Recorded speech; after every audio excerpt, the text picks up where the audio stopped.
fine now. Perfect. Thank you very much. It's working. Thank you for your encouragement. Merci pour vos encouragements. Good morning, everyone. Bonjour à toutes et à tous. Je m'excuse de mon incompétence technique. J'espère en tout cas que les choses fonctionnent bien. Good morning from California. Donc je vous dis bonjour depuis la Californie. J'aimerais remercier Séverine de m'avoir invité à participer à cette conférence. Et je m'excuse de ne pas être venu en personne, mais je me sentais un peu trop âgé et trop fatigué pour faire ce voyage. Je remercie aussi Rémi, mon interprète, qui a retraduit rapidement ma présentation hier. Comme ça, vous pouvez regarder la présentation en français et pas simplement me regarder moi.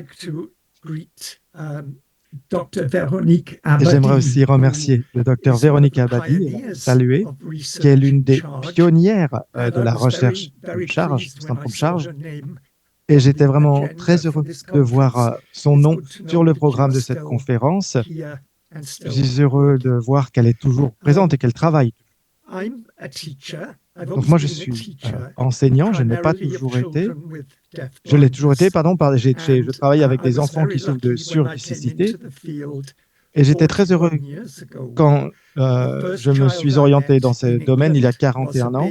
Le premier enfant que j'ai rencontré en Angleterre était un bébé qui venait d'être diagnostiqué avec ce qu'on appelle l'association Charge. Donc, cela fait 41 ans maintenant que je travaille sur le syndrome Charge.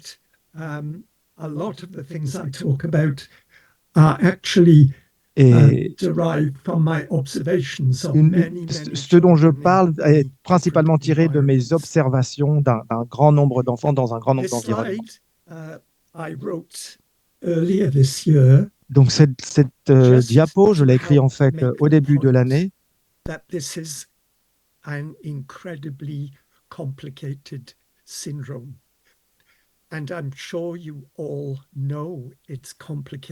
Vous savez que c'est un syndrome compliqué, toutes et tous,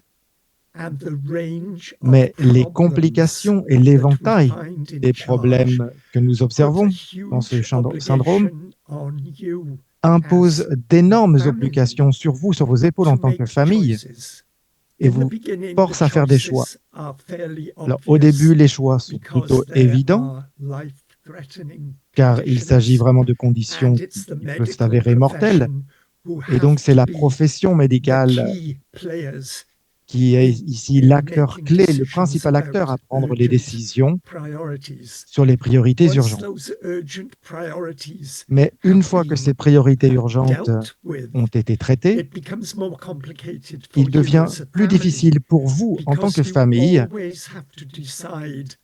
car vous devez toujours décider sur quoi orienter votre énergie, sur quoi vous concentrer et que faire par la suite, quelle est la prochaine étape. Car si vous choisissez une prochaine étape, vous ne pouvez pas faire d'autres choses, car vous ne pouvez pas traiter tous les problèmes liés à Charge au même moment. Et donc, je crois qu'il est important ici de se rappeler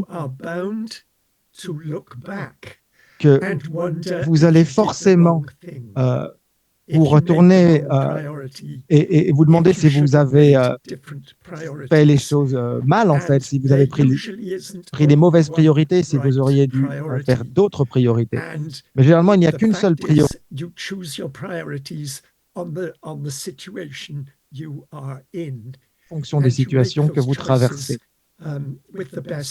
Et donc, vous faites ces choix en vous basant sur les meilleures raisons possibles. Et je crois que donc sur cette diapositive, je voulais avoir 3 mots: complications, choix et priorité.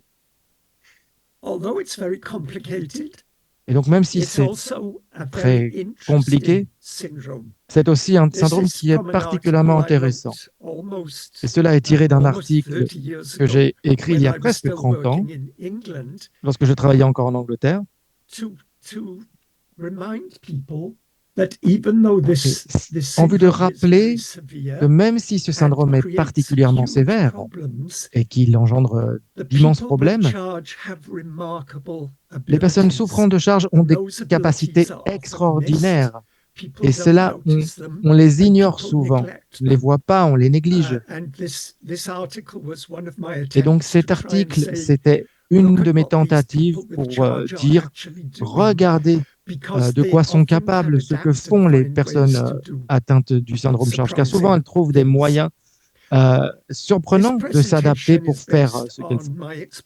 Donc cette présentation est basée sur mon expérience de Facebook. Je suis sur 60 pages Facebook différentes sur le syndrome charge de différents pays du monde. Et j'en ai tellement appris de la part des parents qui postent des informations sur ces pages Facebook.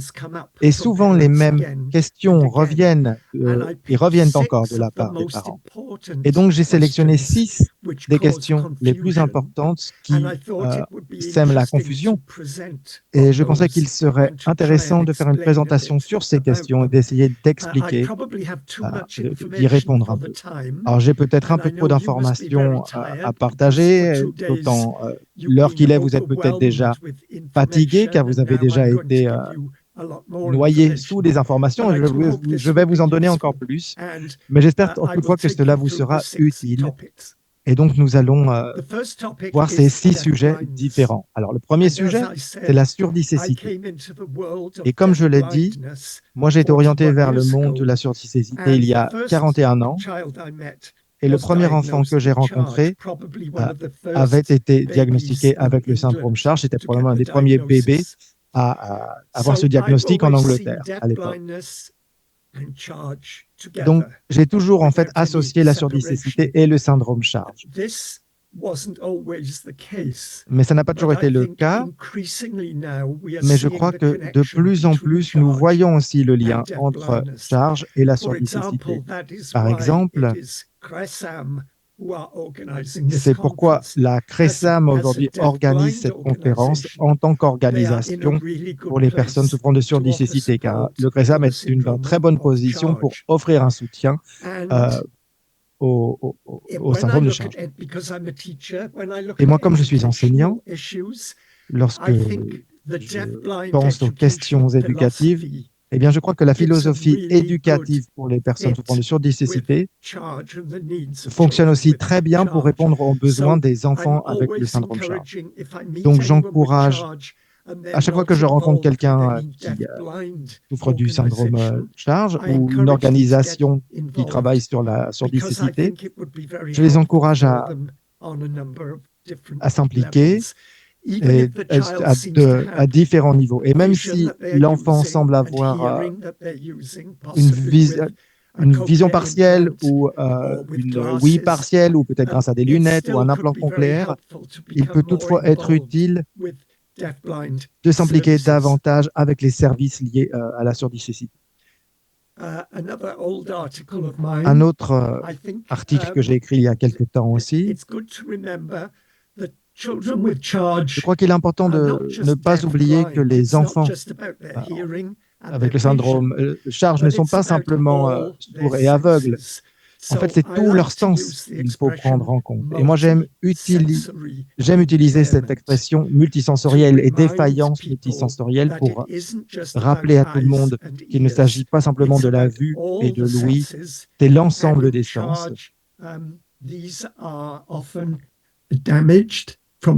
Et souvent, dans le syndrome de charge, ces sens sont endommagés dès la naissance et cela peut engendrer une série de problèmes. Et d'ailleurs, n'importe quel endommagement d'un sens peut avoir un impact négatif sur tous les autres systèmes sensoriels. Donc,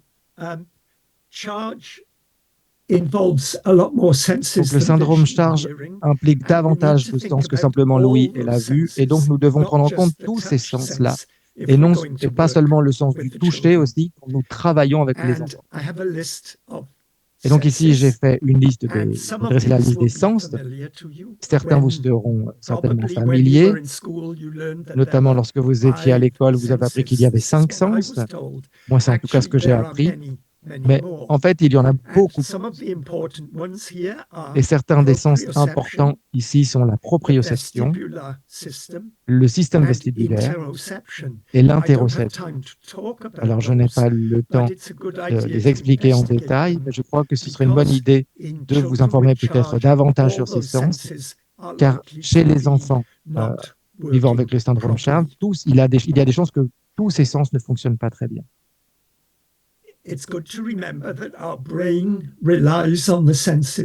Il est important de se rappeler que notre cerveau repose sur les sens. Il a besoin des sens pour savoir où se trouve notre corps, ce qu'il se passe dans notre corps et ce qu'il y a autour du corps. Et comme avec le syndrome Charles, la plupart des systèmes sensoriels ne fonctionnent pas complètement, parfois ils sont même absents, complètement absents, eh bien la plupart des enfants atteints du syndrome Charles ne sont pas vraiment en contact avec leur corps. Ils ne ressentent pas leur corps très efficacement. Et lorsque vous regardez leur comportement, eh bien, dès un très jeune âge, ils font souvent des choses qui leur permettent d'accroître les informations sensorielles qu'ils absorbent, notamment par la pression ou par la proprioception, et parfois aussi par le mouvement. Et cela pour que leur cerveau se fasse une meilleure idée de ce que leur corps est en train de faire. Alors, je vais vous montrer ici quelques photos. Ici, on voit parfois ce genre de comportement avec les doigts. Moi, je ne sais pas le faire. C'est impossible pour moi de faire ça avec mes doigts. Je crois que cette personne le fait car elle a appris il y a bien longtemps qu'elle pouvait sentir où se trouvaient ses mains ou ses bras si elle faisait cela avec ses doigts. Là maintenant, une photographie d'un petit bébé d'environ 6 mois. Et délibérément, il croise ses doigts. Et je crois que c'est aussi pour la même chose, c'est-à-dire pour que son cerveau ait une meilleure idée d'où se trouvent ses mains et ce qu'elles sont en train de faire. Il a peut-être aussi les jambes croisées, je suppose. Alors j'ai trouvé ce mème en anglais qui dit donc keep calm and fingers crossed, donc restez calme et avec les doigts croisés. Alors on croise les doigts bien sûr pour la chance, mais je crois aussi que ce bébé s'aide à se calmer en faisant cela. Car si vous sentez plus efficacement votre corps, alors cela est intrinsèquement calmant et relaxant. Donc un grand nombre des enfants que l'on peut observer chez ces enfants, qui peuvent nous paraître bizarres, eh bien ce sont peut-être leurs stratégies à eux pour mieux ressentir leur corps, de manière à pouvoir mieux se détendre et calmer leur anxiété et réduire leur stress. Ils le font aussi avec leurs pieds. Alors moi non plus, je ne pourrais pas non plus faire cela avec mes pieds.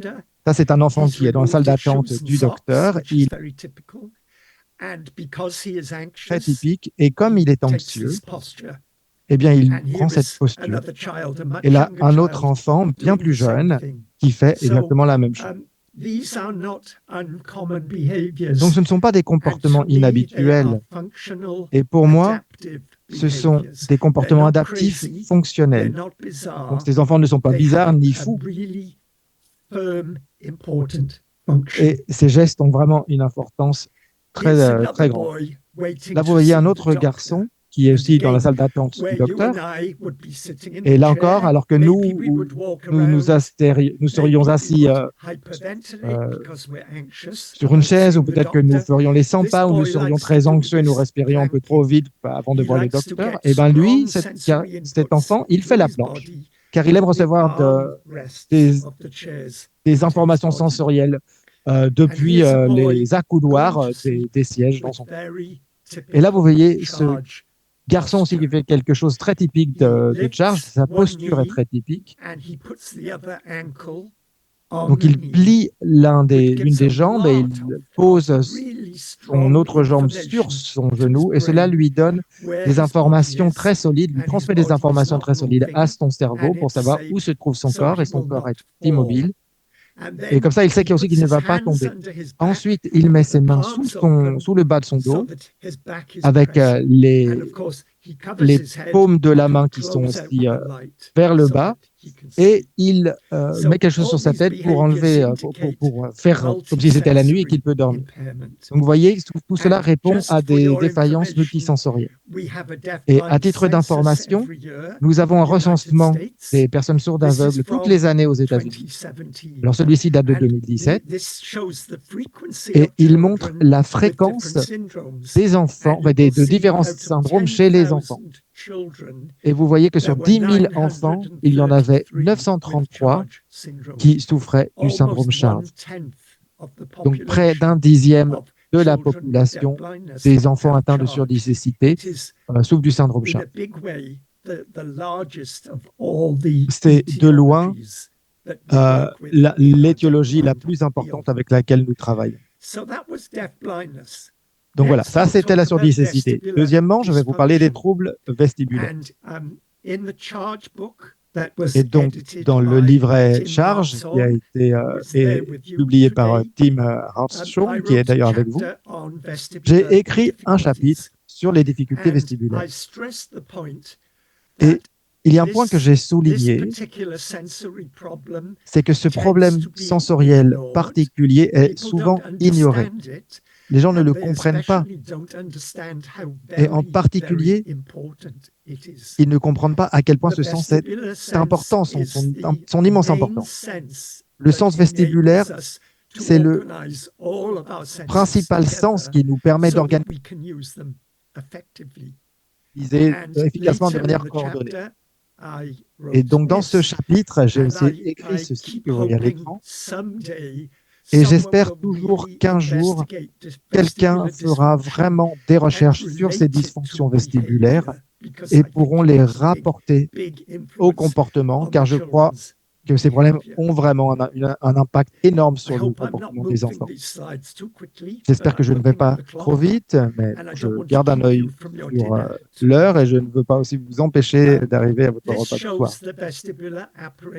Alors ici, vous voyez l'appareil vestibulaire.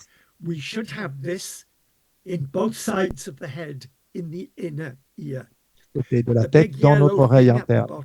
Donc, ce que vous voyez en jaune, en bas, qui ressemble à un escargot, c'est la cochlée. Et ensuite, sur la droite, il y a donc l'appareil vestibulaire. Il y a deux bulles, l'utricule et le sacule. Et ce qui est en marron, ce sont les canaux semi-circulaires. Et il y en a 3. Et ces canaux par rapport sur le mouvement de la tête. Et donc, c'est la partie de l'appareil vestibulaire qui est généralement manquante ou endommagée chez les enfants souffrant du syndrome Charge. Et c'est probablement le problème le plus courant dans le syndrome Charge, peut-être encore plus que la perte de l'audition ou les difficultés visuelles. Nous pensons que peut-être 95% des personnes atteintes de Charge ont de grandes difficultés vestibulaires. Donc c'est important de 1000 manières. Donc si le système vestibulaire ne fonctionne pas correctement, cela aura de nombreuses conséquences. Et donc je ne vais pas... On veut tous comprendre, en particulier le deuxième point, c'est-à-dire l'insécurité posturale et la faible tonicité musculaire. Car il est difficile de trouver son équilibre si on n'a pas un bon système vestibulaire. Mais toutes les autres choses que vous voyez à l'écran sont liées les unes aux autres. Et ce qui est le plus important, il me semble, c'est le dernier point, l'autorégulation. C'est le sens vestibulaire qui nous aide à développer une bonne autorégulation. Donc ce n'est pas surprenant que l'autorégulation est un grand problème pour de nombreux enfants atteints de syndrome Charge. Je vous en dirai un peu plus sur le système vestibulaire quand je parlerai de la marche et de l'équilibre, mais je vais m'arrêter là pour l'instant. Maintenant, je vais passer à la question de la vue. Et ici, il y a deux aspects que j'aimerais aborder. Premièrement, la réduction du champ visuel et deuxièmement, la fixation visuelle, les difficultés avec la fixation visuelle. Alors, premièrement, la réduction du champ visuel. coloboma of the retina. Vous savez que le colobome rétinien est plutôt courant dans le syndrome de Charge. La rétine est à l'intérieur du bulbe oculaire. C'est une couche de peau qui entoure tout l'intérieur du bulbe oculaire et qui est très sensible à la lumière. Et donc, dans ce diagramme, vous voyez donc une coupe transversale de l'œil et vous voyez donc en rouge la rétine, c'est-à-dire ce qu'il y a à l'intérieur de l'œil. Vous voyez aussi la macule qui est là où la vision fine se développe. Mais si vous regardez en bas, vous avez aussi que vous voyez donc que la zone rouge ne couvre pas le bas. Elle a cessé de se développer lorsque l'enfant est encore un fœtus dans l'utérus de sa maman. Et ça, c'est la représentation donc du colobome. Le bulbe oculaire se forme depuis le haut dans le fœtus et il fait tout le tour et il se rejoint en bas et c'est comme ça qu'est créé ce bulbe oculaire. Mais il y a beaucoup de problèmes qui proviennent d'un mauvais développement, d'une interruption du développement du bulbe oculaire. Et donc, s'il y a une telle interruption, comme l'œil se forme à partir du haut, et bien s'il y a une interruption de formation, c'est en bas qu'il y aura un problème. Les problèmes maculaires, les problèmes de vision seront plutôt au niveau de la partie inférieure de l'œil que de la partie supérieure. Et d'ailleurs, on voit dans les photos qui sont prises par les ophtalmologistes qui montrent ces défauts en bas de l'œil. Alors bien sûr, parfois le colobome peut être vraiment grand, mais parfois il est aussi tout petit. Certains enfants n'ont pas du tout de colobome. Certains sont nés aussi malheureusement sans yeux, même si c'est rare. Mais moi, j'ai travaillé avec un enfant qui est né sans yeux. Donc, cette interruption du développement de l'œil a eu lieu vraiment très, très tôt dans le développement de l'enfant. Donc, ici, s'il y a une partie non développée en bas de l'œil, comme sur cette image, eh bien, ce sera une partie du champ visuel qui manquera complètement, qui sera comme un angle mort, car la rétine n'est pas là. Maintenant, je vais vous montrer un autre œil. Et là, sur cette deuxième image, la rétine est plus petite car il y a un colobome beaucoup plus grand. Et il a même couvert la zone où devrait trouver la macule. Donc, le premier œil devrait pouvoir une partie de sa vue, au moins pour la lecture, par exemple, la lecture du texte. Mais par contre, le deuxième œil, lui, ne pourra pas faire cela, car la zone de vision fine ne s'est jamais développée. Donc, nous allons... Le colobome rétinien indique que le bas de la rétine généralement manque. Et donc, qu'est-ce que cela veut dire pour l'enfant qui regarde le monde devant lui? Eh bien, il faut comprendre d'abord que lorsqu'une image vient dans notre œil, elle est inversée sur la rétine. Et ici, vous voyez par exemple un petit homme sur la gauche, lorsque son image est projetée sur la rétine au fond de l'œil, eh bien, elle est inversée. Le rétine renverse l'image et la transforme aussi en énergie électrique qui passe ensuite par le nerf optique jusqu'au cerveau et notre cerveau la renverse encore dans le bon sens. Et donc, si le bas de la rétine est absent, eh bien, lorsque vous regardez à cette image, c'est le haut de l'homme qui n'apparaîtra pas, c'est sa tête, ou peut-être ses bras aussi, qui sera manquant dans l'image. Donc, pour l'enfant, cela signifie que si le colobome a affecté le bas de l'œil, eh bien, c'est en fait le haut du champ visuel qui sera manquant. Donc, c'est comme si l'enfant avait un chapeau qu'il porte vraiment très bas et qui lui couvre les yeux. Et le comportement particulièrement typique que l'on voit chez les personnes souffrant de charge, c'est d'étendre, de lever la tête de manière à augmenter leur champ de vision et voir où ils vont.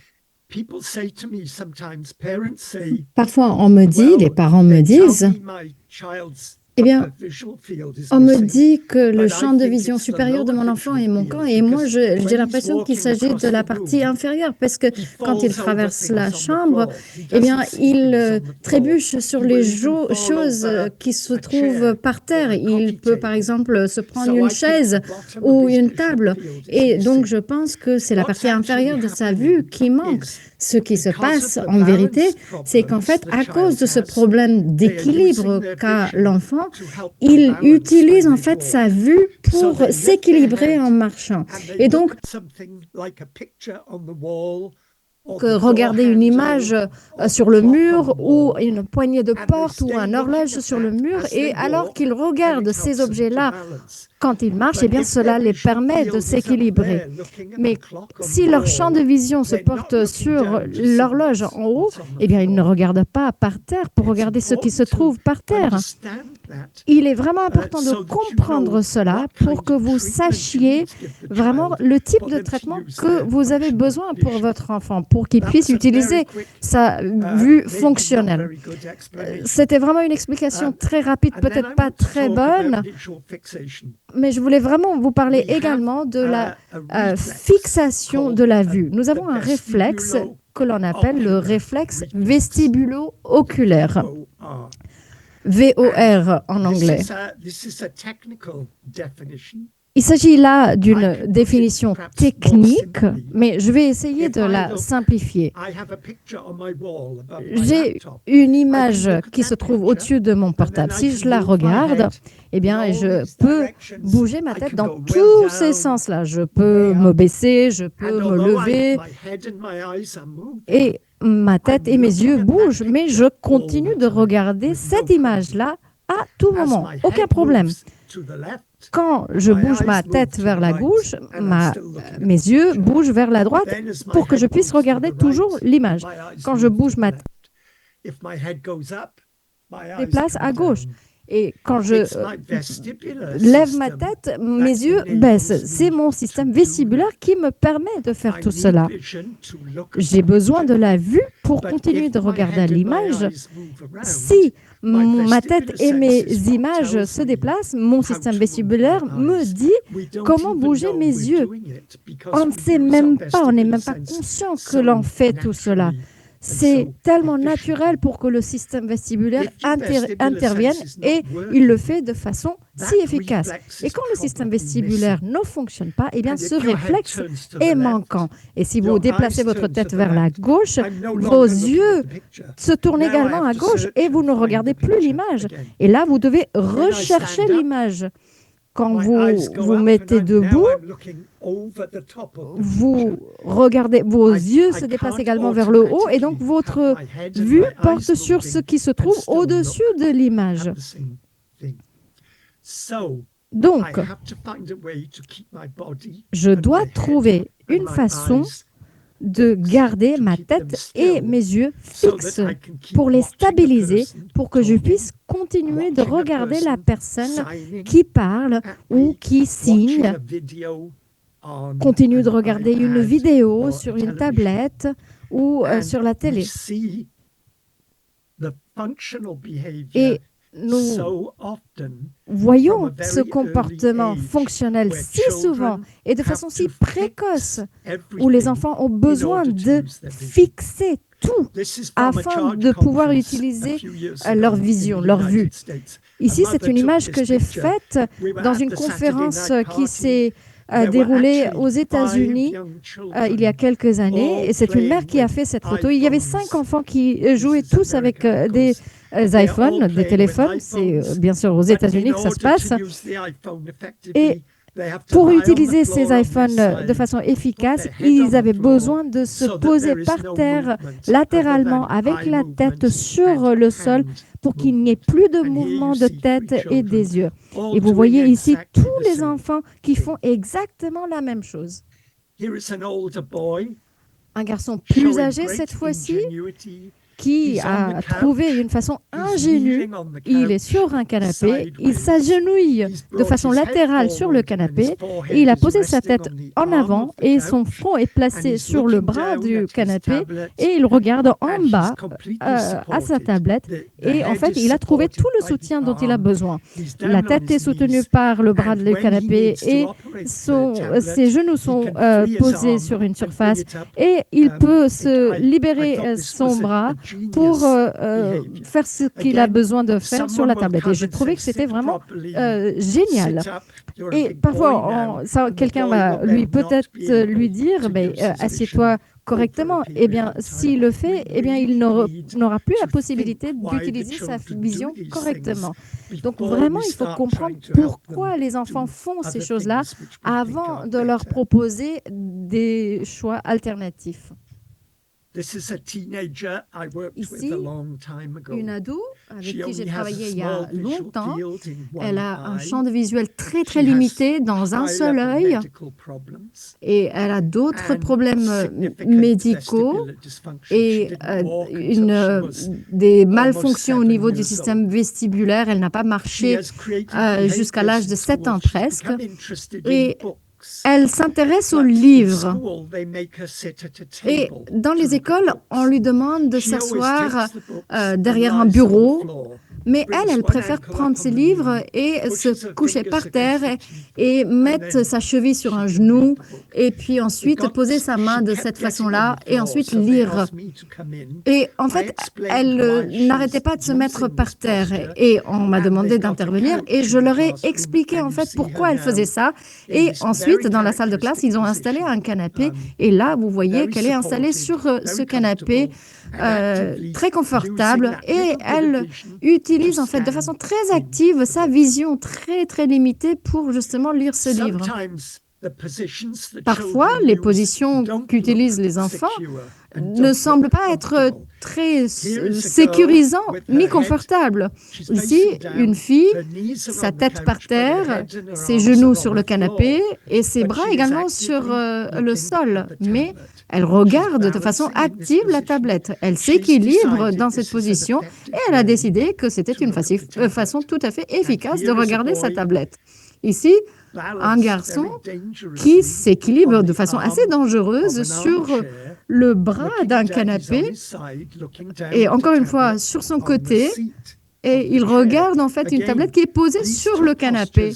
Et encore une fois, ces deux postures ne nous paraissent pas comme étant des postures sécurisantes, mais en fait, ce sont ces enfants qui se sont rendus compte qu'ils peuvent être saufs dans des positions dangereuses.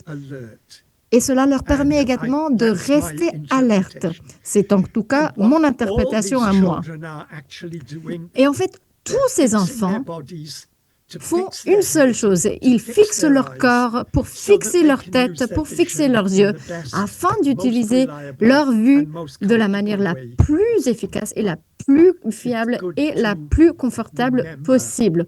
Il convient de se rappeler de cela avant de commencer à essayer de changer leurs habitudes. Quatrième chose, équilibre et la marche. Et ça, c'est vraiment une partie très importante et j'ai peut-être trop d'informations, mais je vais tâcher d'être efficace. Un kinésithérapeute aux États-Unis a parlé d'une chose dans une conférence et j'aime beaucoup en fait cette affirmation. Pour les enfants atteints du syndrome de charge, la gravité, c'est l'enfer. Et je suis sûre que vous connaissez cela parce que vous le voyez, vous le constatez chez vos enfants à tout moment. Et pour les enfants, eh bien, la gravité, c'est vraiment un problème. Quand ils marchent, il faut qu'ils déploient des stratégies, il faut qu'ils réfléchissent à des choses auxquelles nous ne devons pas réfléchir parce que notre système vestibulaire est tout à fait intact. Alors, pourquoi ont-ils des soucis pour marcher? Voici ma liste. J'ai parlé ici des paralysies cérébrales. Je pense en effet que dans certains enfants avec charge, c'est un des facteurs. Je pense aussi que la peur peut jouer un rôle majeur. Parfois, les enfants sont surprotégés. Ils peuvent tomber et se faire mal à la tête très facilement.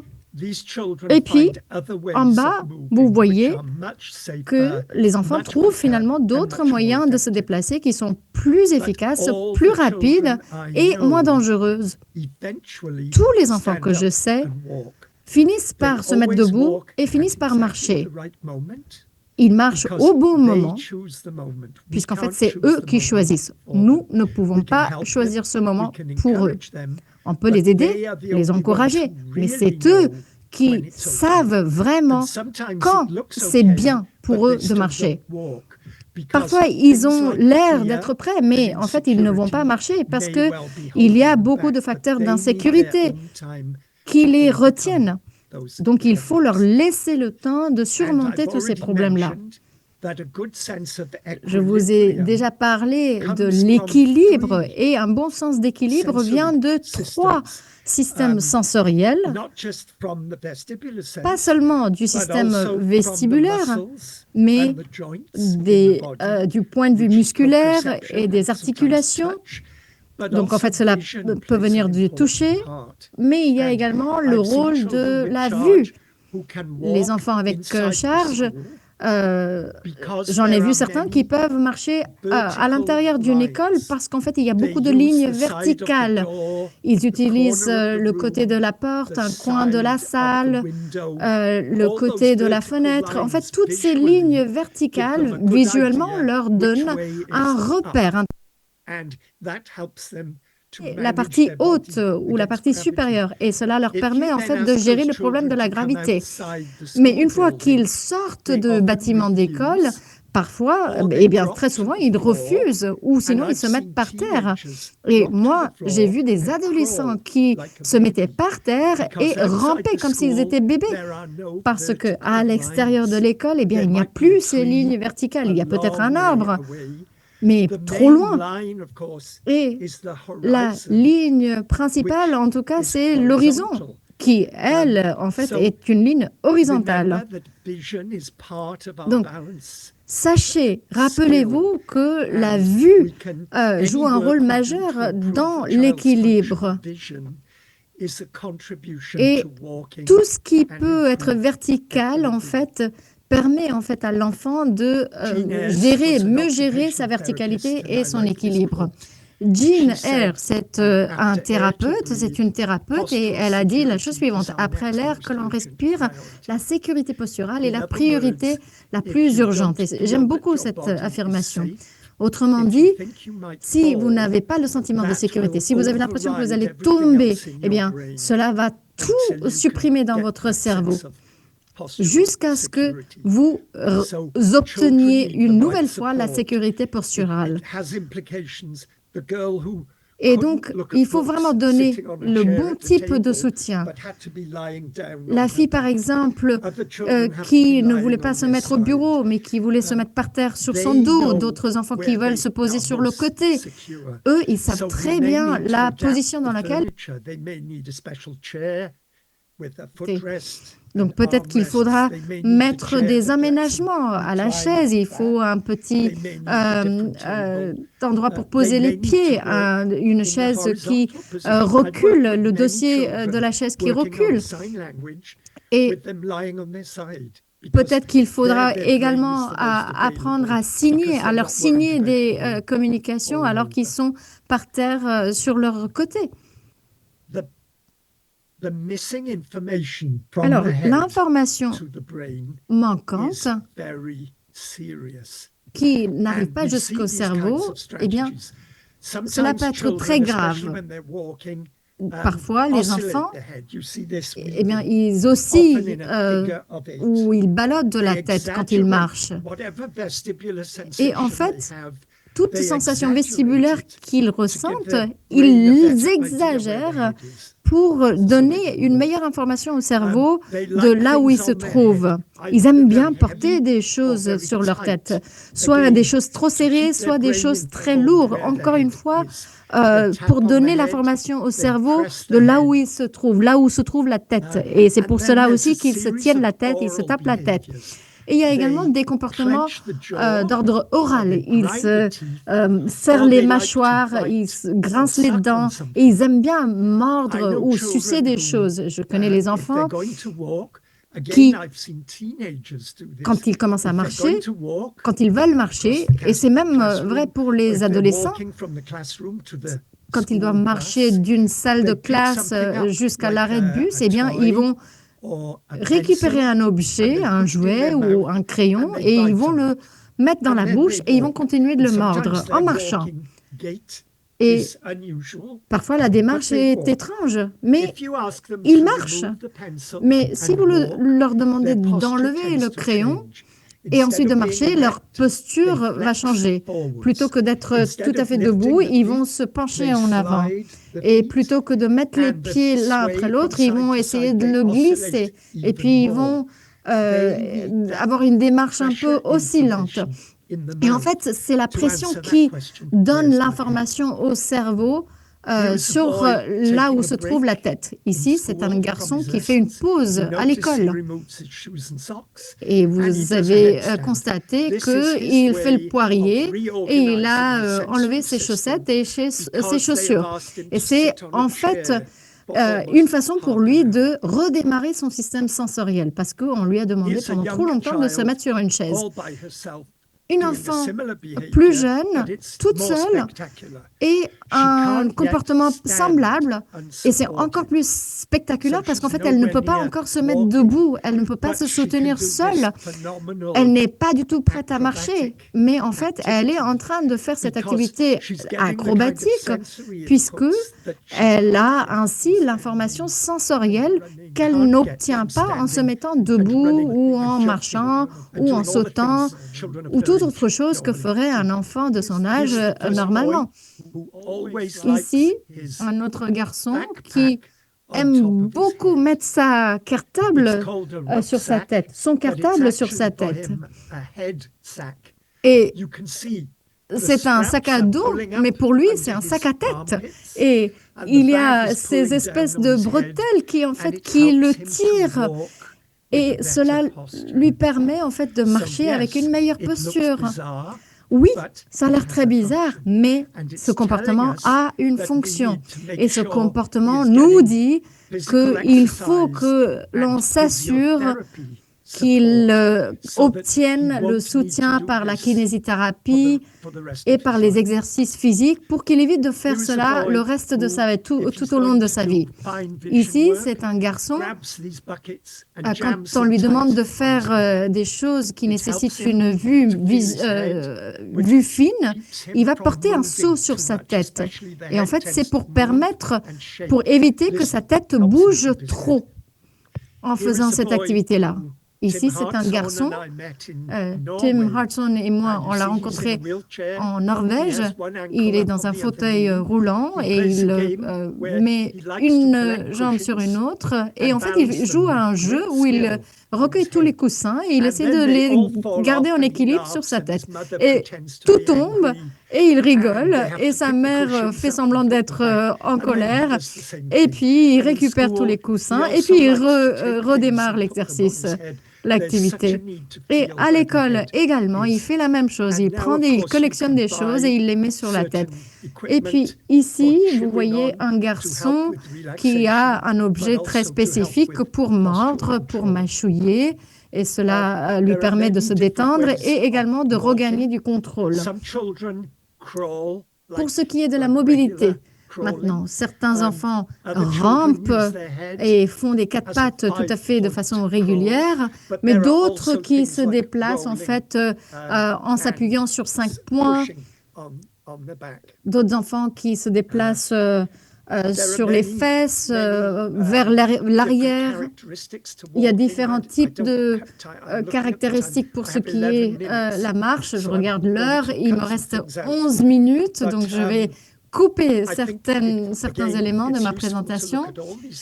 Mais c'est très utile finalement de parcourir cette liste pour réfléchir à si oui ou non cela peut vous être utile. Alors ici, un petit garçon qui se promène et une fois qu'il a obtenu ce déambulateur, il a eu énormément de compétences de mobilité. Il habitait bien sûr en campagne, comme c'est visible. Je suis sûre que vous ne pouvez pas faire cela en plein centre de Poitiers. Mais ici, dans ce village, c'est tout à fait sécurisé. Et il n'est pas seul. À gauche, vous voyez qu'il y a son meilleur ami qui veille sur lui. Et ici, une jeune fille avec des bâtonnets de randonnée, avec des bâtons de randonnée, pouvait marcher, mais pas de façon indépendante. Elle devait toujours tenir la main de quelqu'un.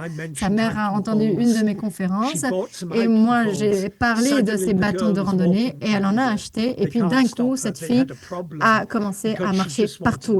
On ne pouvait plus l'arrêter. Elle voulait vraiment s'enfuir en marchant.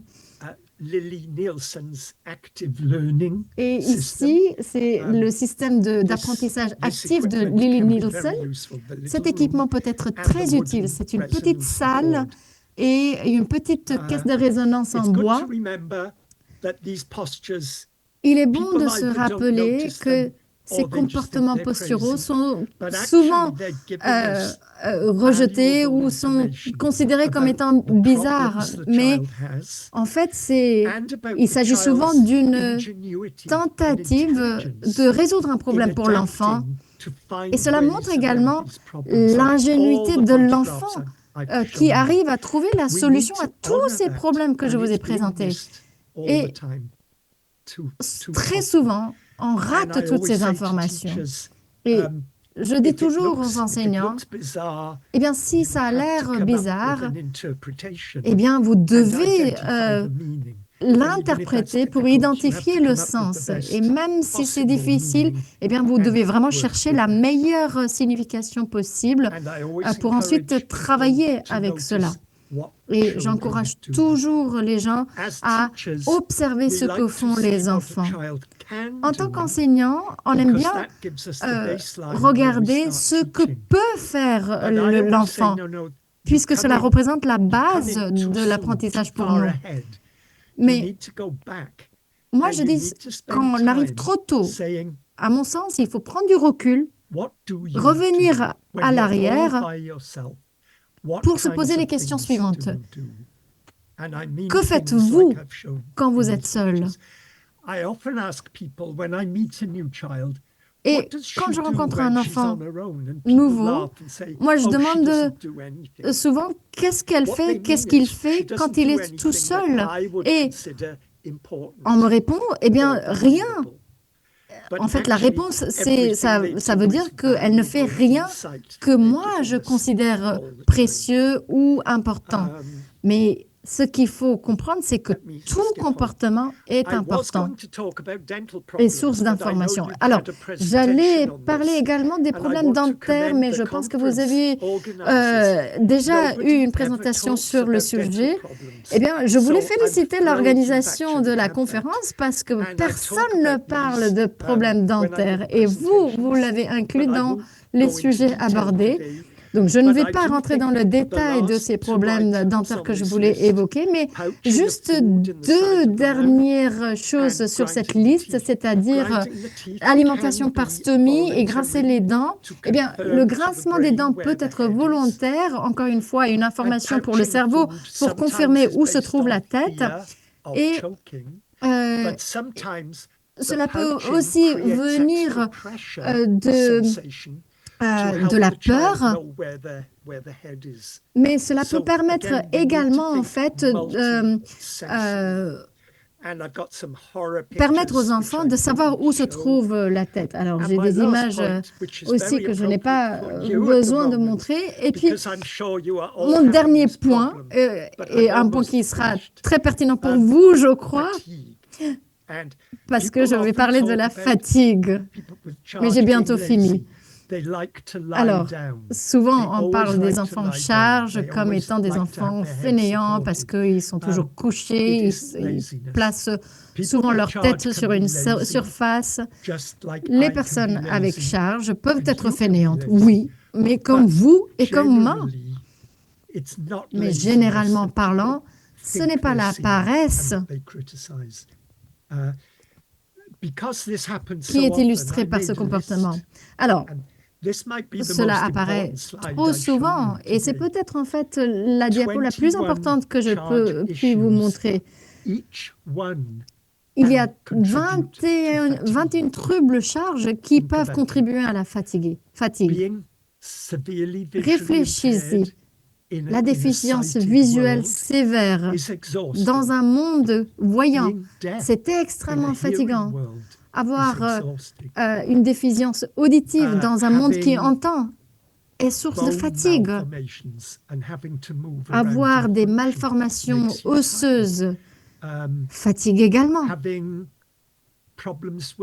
Avoir des problèmes d'autorégulation, avoir des périodes où on peut sentir énormément de colère, eh bien tout cela également fatigue et il faut du temps pour regagner en énergie et réorganiser son corps.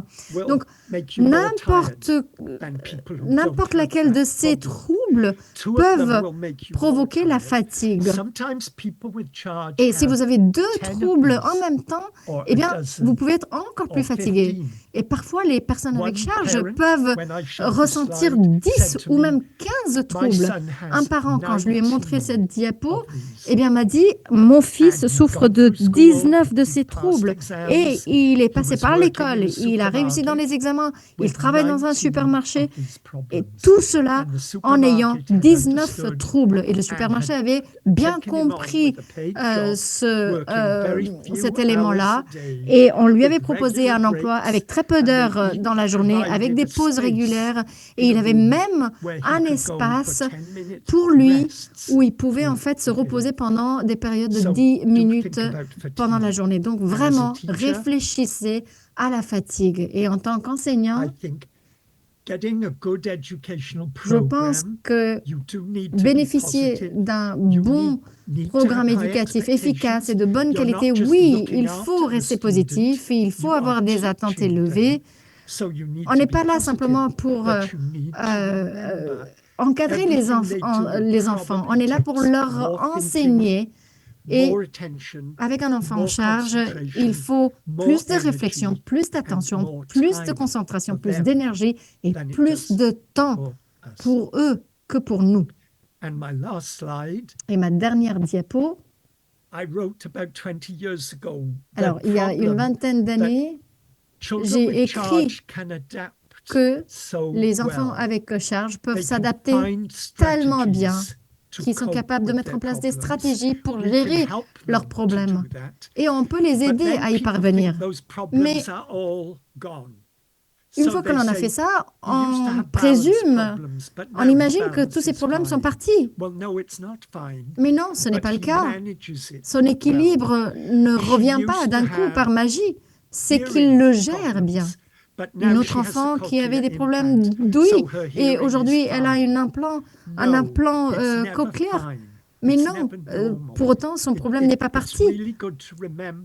C'est vraiment important de se rappeler que toutes les personnes avec charge